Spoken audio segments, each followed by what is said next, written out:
Hi everyone, and welcome to our very first webinar for Reedsy freelancers.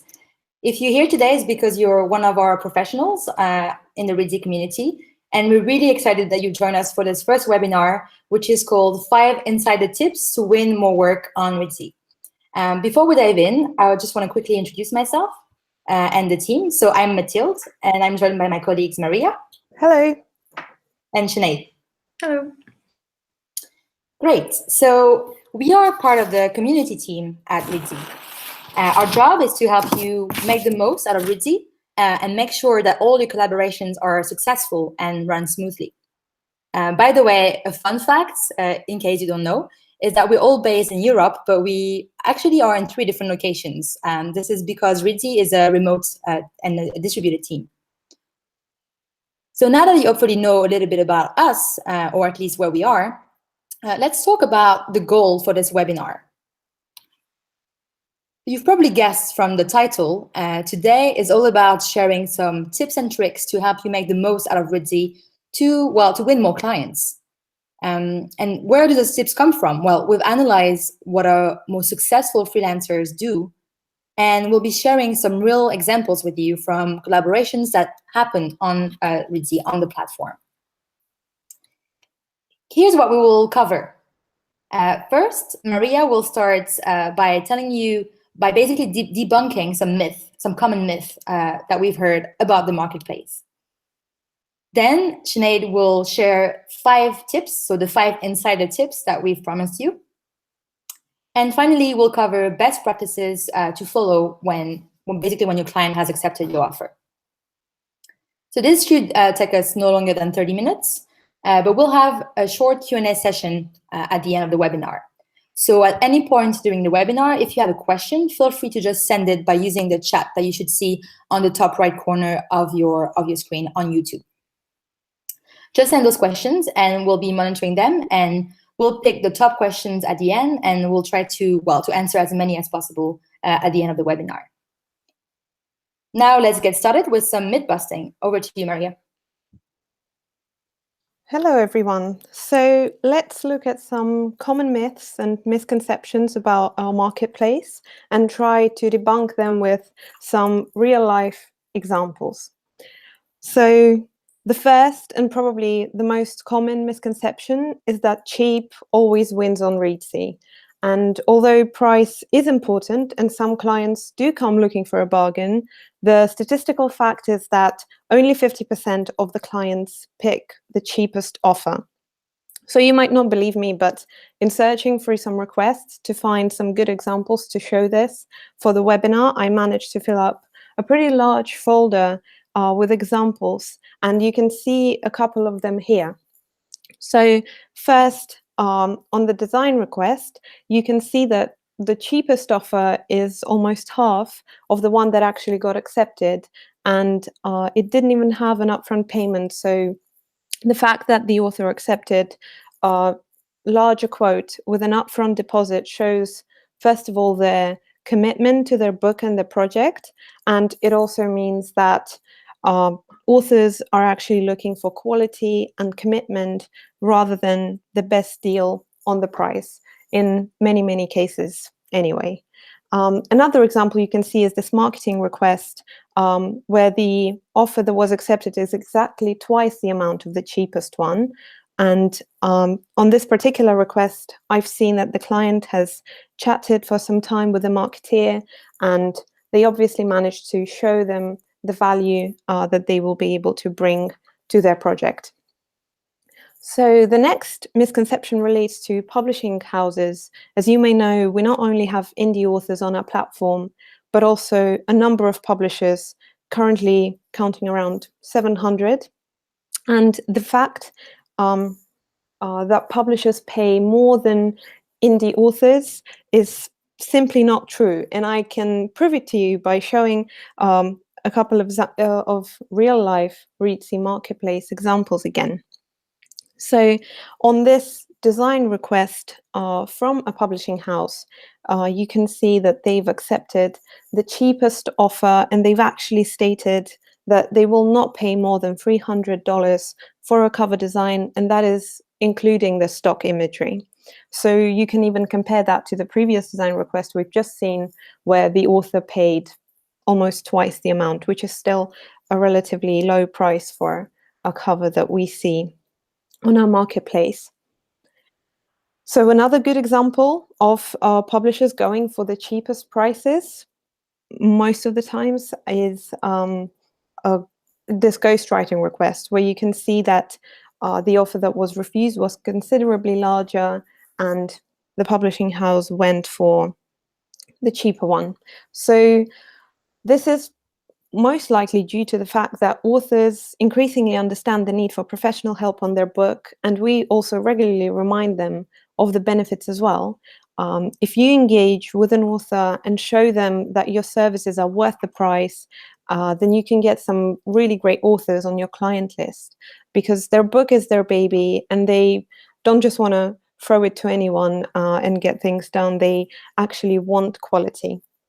However, of course, if all you offer is a higher price without engaging with the client and showing them the value, of course, you're much less likely to win business. So another misconception, the last one I'm going to cover, is that authors' expectations are hard to manage.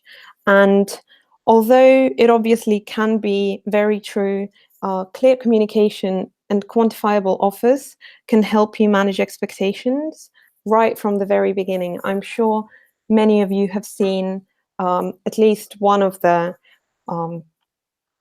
messages coming in from an author with what you see featured on the screen when they don't like the last number of ideas you've sent them for a book cover, for example, and they want another one, or they've just added something to their manuscript and they want you to take a quick look, or they just don't understand that you have a life as well. So it's always good to establish a defined schedule and scope where it is possible. We have a lot of authors, actually tens of thousands, and only 900 of you to help them. So if a client booked 20 hours of your time, giving them another 10 for free is not ideal, and do not promise infinite iterations or being open to questions 24/7. So of course, there are ways to avoid and handle all of this, which Sinead will now get into and discuss 5 tips on winning more business on Reedsy.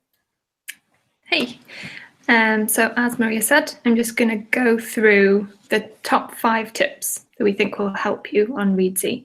And they are, again, based on what we've seen working so far on Reedsy.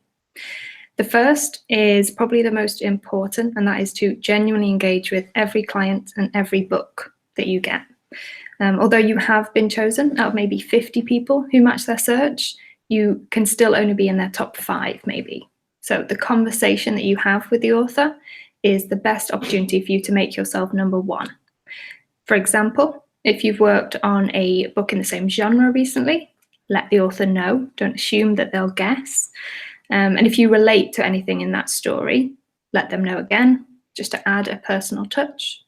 You could also explain what it would be like to work with you. So go through the process a little bit. And you essentially need to make yourself stand out and ensure the author feels confident in you. You can see a few examples of what you could say here, but basically show your enthusiasm, show your flexibility and the process. I'd also say that you shouldn't be afraid to chase them a little. If you get no response after maybe 3 or 4 days, message again to show you really do care, that you're real behind there. You can see a more complete example here where the editor starts with, "I read your sample and immediately fell in love with your story." They then give some detail on the process, and it ends with, "Please let me know if you have any further questions. I can also be flexible on the delivery and payment dates as needed. I hope we can work together." When trying to find another example of a good offer, I looked at another one from the same editor and found that actually they immediately fall in love with every story that they ever read. Now imagine being the author who reads that. You would feel so unique and as though you've moved somebody, which is what every author wants. You'd also feel completely comfortable asking for changes, and you would know exactly what to expect. You'd essentially feel like you're in safe hands, which is what they want.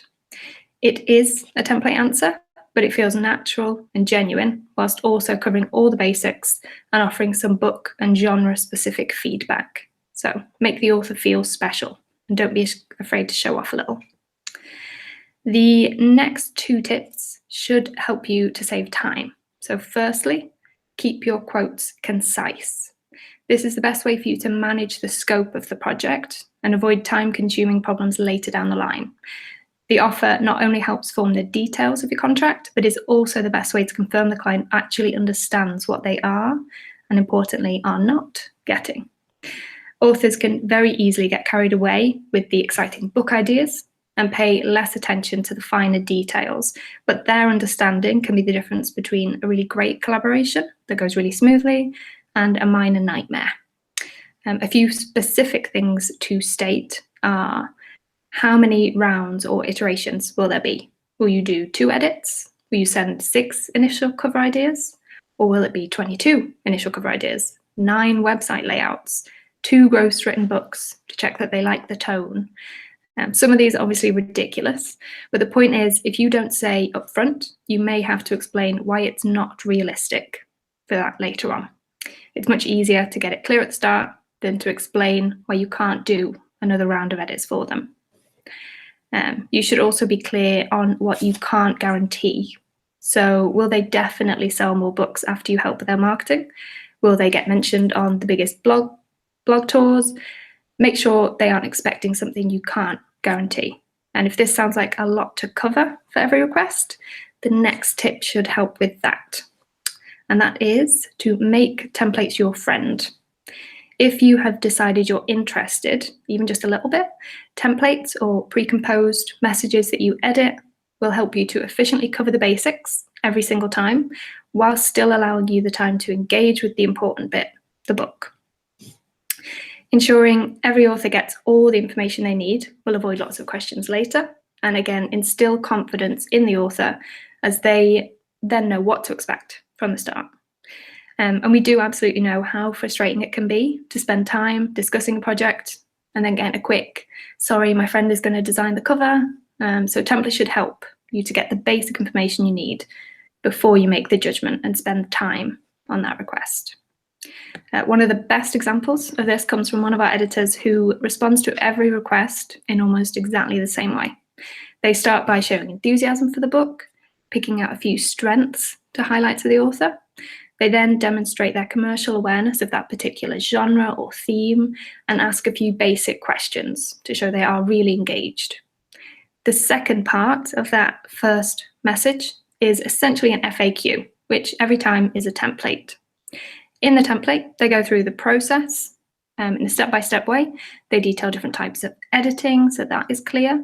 They mention how payment works, and also mention that Reedsy has a discount if you go back to that same person for the next project.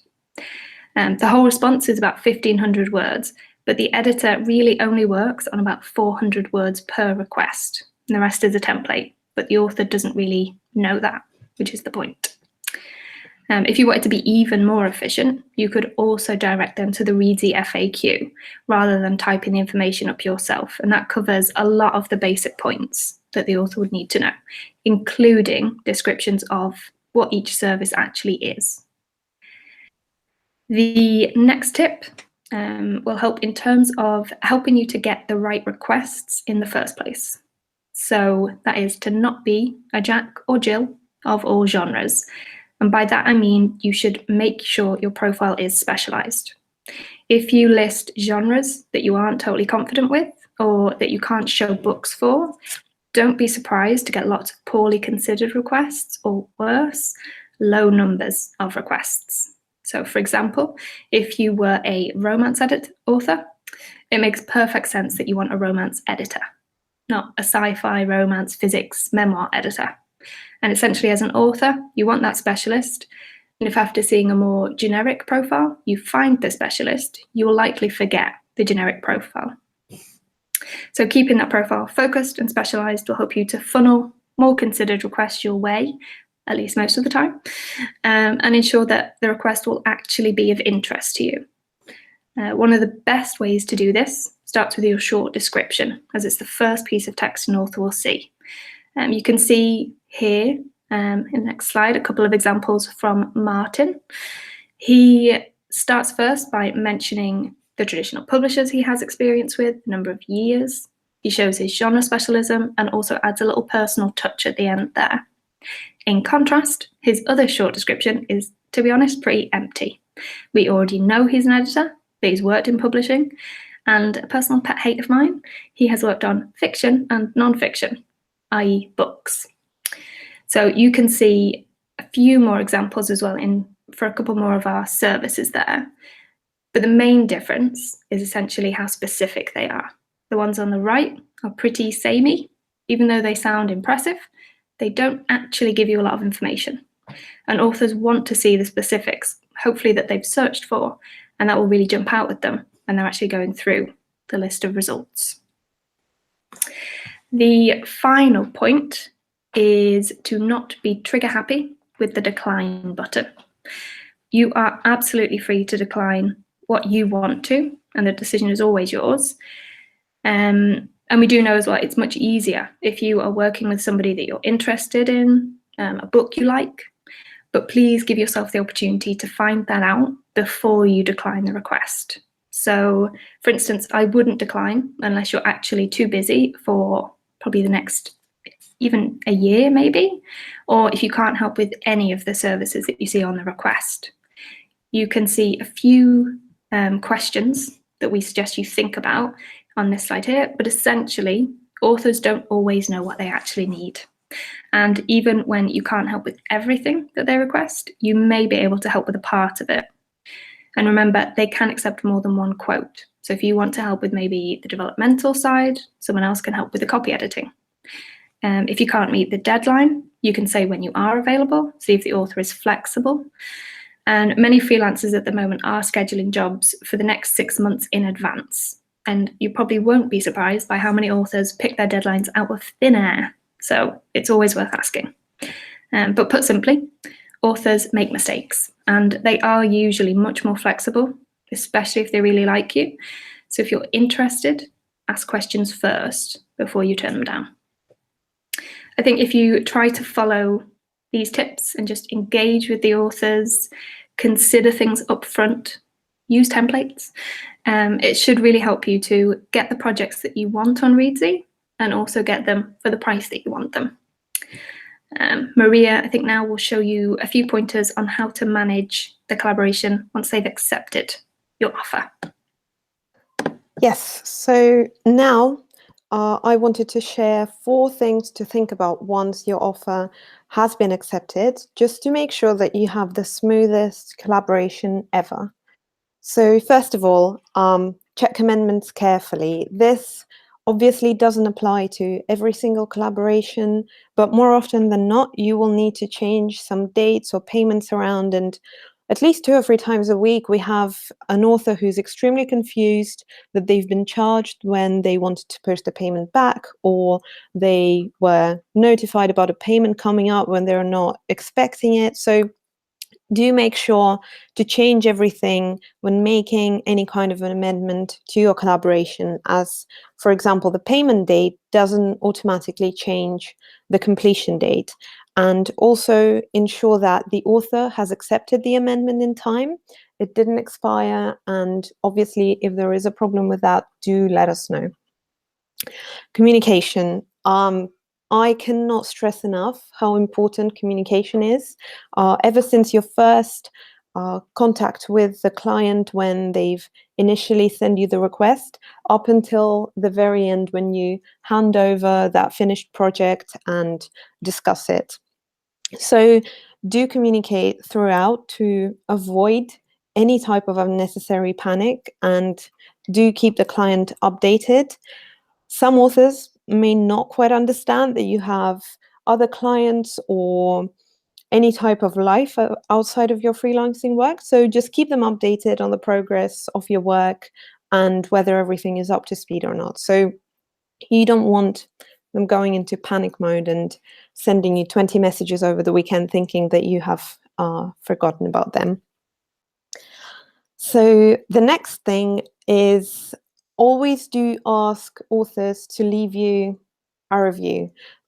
We ask them to leave a review once the collaboration has finished, but if it's been a few days or weeks, I think a message from you can actually really help.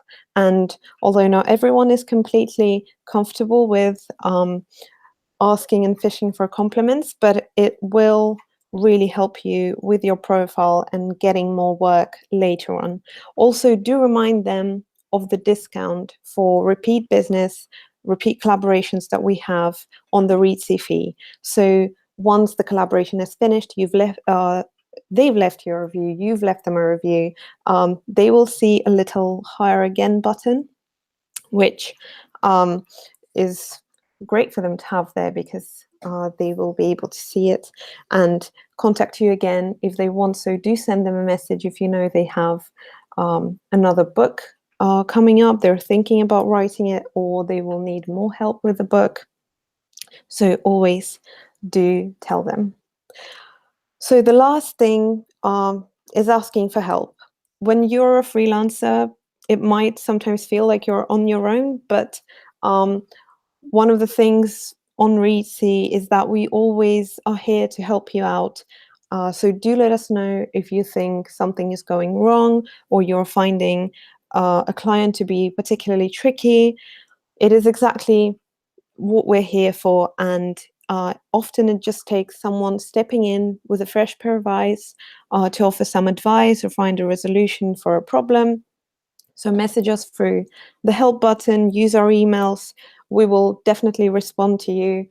Perhaps we will all keep our weekends to ourselves, but do message us during the working days and we will respond as soon as we can. So now some final thoughts from Mathilde. Yes, absolutely. Thank you, Marija. Before I share those thoughts with you, though, somebody just mentioned that the Q&A box didn't really work on the site. Oh, I see a question being asked. Okay, perfect. If the Q&A box doesn't work, feel free to just send your question using the help button within the Reedsy platform, and we'll get those questions and address those at the end. Perfect. So now let's go through a quick summary of what we've covered today before we start this Q&A session. So you've got it, right? The single most important factor that makes freelancers succeed on Reedsy is, well, proactive communication. Communication before, during, and after the collaboration. It's really important to update the clients on where you're at with the work and keep them in the loop at every stage of the process.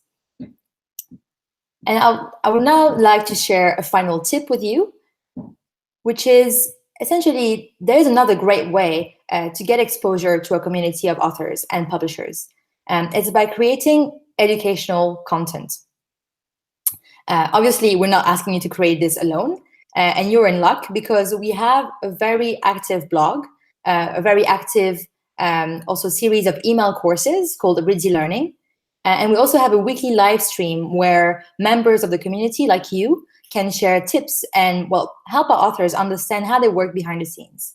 So those three channels, those three activities are a fantastic way to, well, to build your brand, right? And to showcase your expertise to the 70,000 people who use Reedsy as a marketplace, but also a resource for their writing and their publishing journey.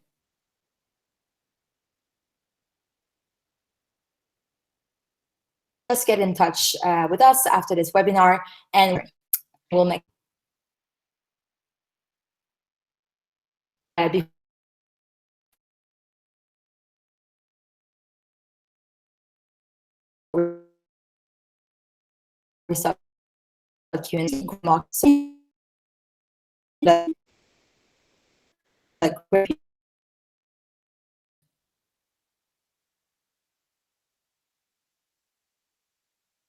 people, right? Now let's dive into some of the questions that you might have.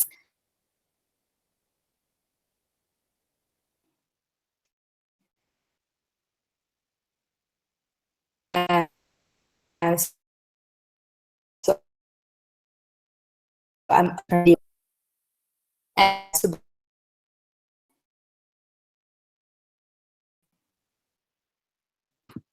is there any other? Basically, the fee was the question. I'm just going to open another tab has emails because another question. Great.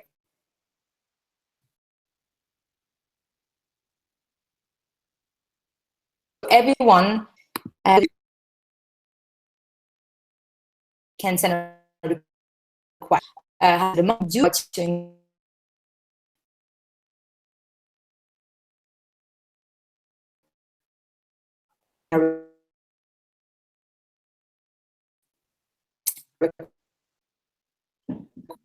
Okay, I really hope that you can still hear me.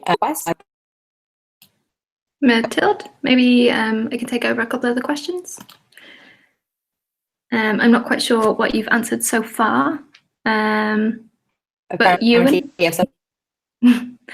the client discount is essentially if an author works with you again, they can go back, click hire again, and then you get 2% off essentially the Reedsy fee. So instead of paying 10%, you then pay 8% on both sides. So that's why it's quite handy to get them to come back to you afterwards. And Rachel, in terms of who can send a request, it is open to authors. Whoever signs up can then send a request to you. We do check the request though. So if there's anything that we think they need to improve, like if they've asked for all the editing services, an index in a sci-fi book, things like that, we message them to make sure they understand what they need to change for you to get a really good idea of the project. Obviously, if there's anything that we think shouldn't be there, we do remove them. So we do check in that sense. And who else?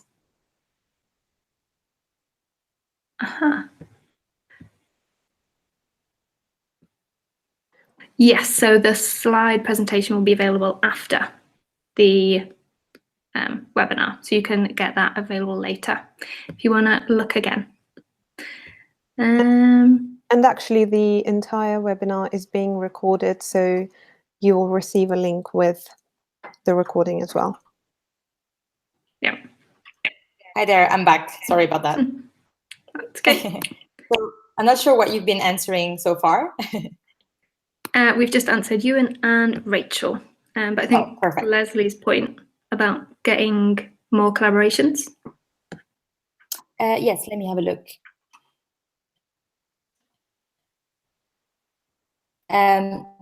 Attracting more business from the profile. Potentially your profile is special.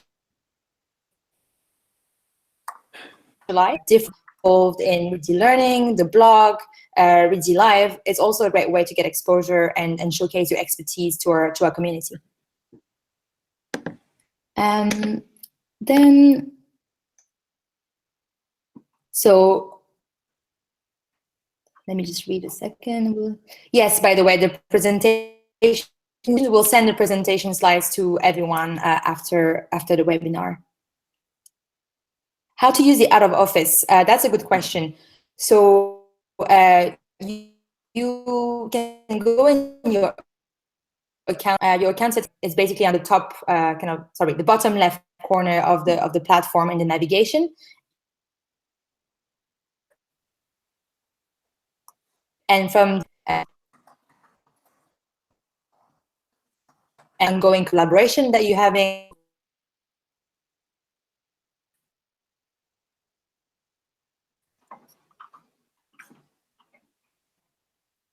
Oh, I think she's gone. Still, apologies for that. We're having just some technical difficulties. Oh, it's the Wi-Fi. Yes, so Mathilde was trying to address the question about using the out of office feature, which you can find in the account settings. If you go to, if you log into your Reedsy account on the landing page there, on the left-hand side, there is a navigation bar. You go into account settings and there will be a little calendar in there, which you can see, and you can select the dates for which you want to set the out of office for, and then it will automatically go back to normal at the end of that period. So another question that I've seen was from Leslie. She's saying that she's had 2 excellent collaborations and got good reviews, but nothing since. In that case, if you feel like you're not receiving as many requests as you would like, it's the best thing to get in touch with us first of all, because we will be able to check through your profile, make sure that everything is there that you need to attract as many clients as possible, and also the correct clients. So do drop us a line. We also will then know that you want more requests, and whenever we get an author coming to us asking for recommendations, we will make sure to send your profile their way. So do get in touch if you feel like you're not receiving enough requests from our clients.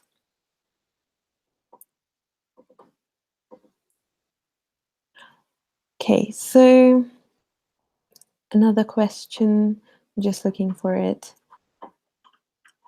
A question from Alicia about the template, the draft of the template that will be available in our webinar recording and the slides. So we will send that out later on. The samples of pricing, we have a blog post on average prices that you can see on Reedsy. It is called The Cost of Self-Publishing. You can either Google it or find on our blog, and there is a lot of information there that we've collected over the years and put together, so you will be able to see the average prices there.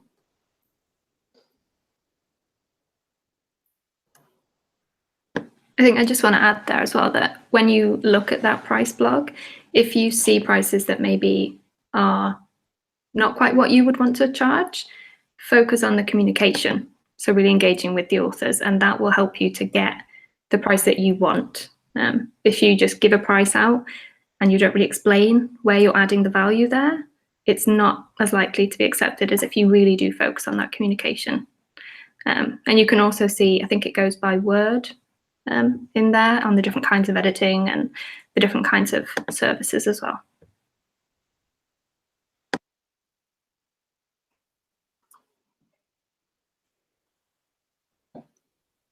Yes, so thank you, Sinead, for that addition. So we have another question from Rachel, and she's asking, is there any algorithm that decides what profiles show up on top of the search, or is that completely random? And there are times when she gets a lot of requests, and sometimes it's much more quieter. So the way that you appear on the search is determined by, first of all, the search criteria that the author inputs when they're looking for a professional. So they will select the overall service that they're looking for, then they're able to see the sub-services, select one of them or a few of them. The genre, they also can search by keywords, and the relevance to those selection criteria is one of the most important things that selects whether you appear in that search at all and how high up you appear in there.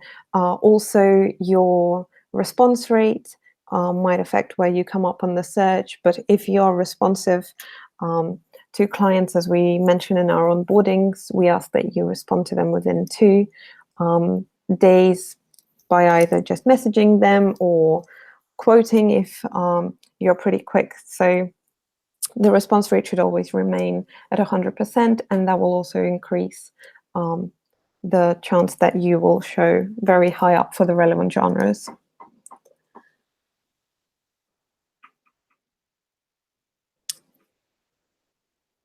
Okay, so another question from Ben. He's saying that he always does a demo of the author's sample because he thinks it really shows what you can do for them and their story, and that they do really enjoy it. And he's asking whether most Reedsy editors do or don't do this. I've been seeing that many editors do that and some don't, so it's completely up to you. If you have the time to do that, then it's a really good way to show the client what you can do for them, and also to get a feel for their work, for you to be able to send them a more accurate quote. But also, if you are completely swamped and you don't want to do it, then it's also fine if you do not send them a sample edit. However, some authors might ask for it, and once again, it is up to you to do it, but it is a good thing if you're able to show them what your work would look like.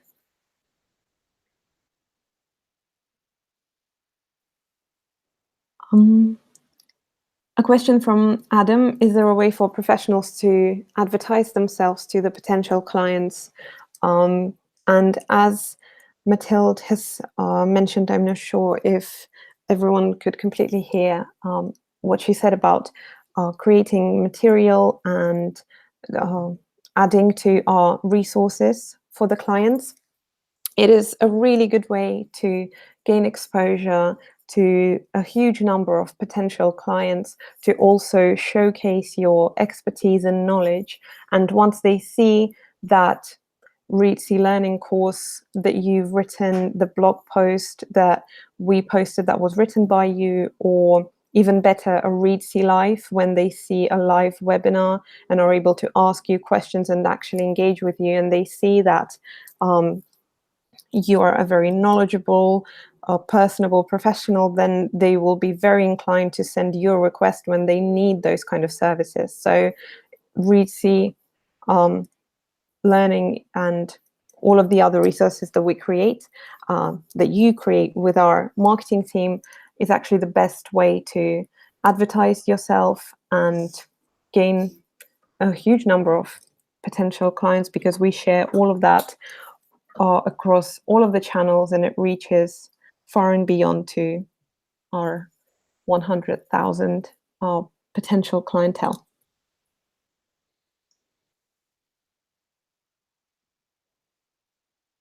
So once again, we will be sending out this webinar, so you will see all of the information that we've shared.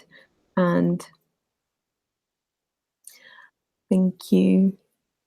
Thank you very much, Leslie. Do get in touch with us.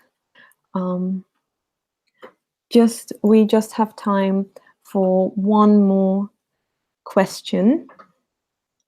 So I am just looking up.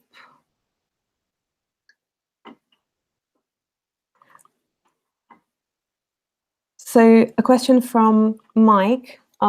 He's asking whether we encourage our professionals to produce a one-page agreement with a client separate from all of the message exchanges and quotes done through Reedsy. So first of all, as you already know, we have our terms of service, which act as a contract on Reedsy. You don't need, if you don't want to share any other kind of contract with the client, everything is covered by our terms of service. Then all of your messages and the quote itself act as terms that you agree on. In case of any kind of problem, you will be able to present that as evidence to what was initially agreed upon, what was discussed. But if you would like, it is possibly a good idea to just have a one-page document where you summarize everything that you've discussed, and you send that to the client. You attach it into the collaboration as a separate file, and that is a really good way to establish what is included in the collaboration, what is not, and then you both can be very clear on that. So that is a really good idea and a good suggestion for those of you who want to do that. Okay, so that was all of the questions that we managed to answer, and we've come to an end of our webinar. Thank you, everyone. Thank you. See you soon. Thank you very much. Bye-bye. Bye, everyone.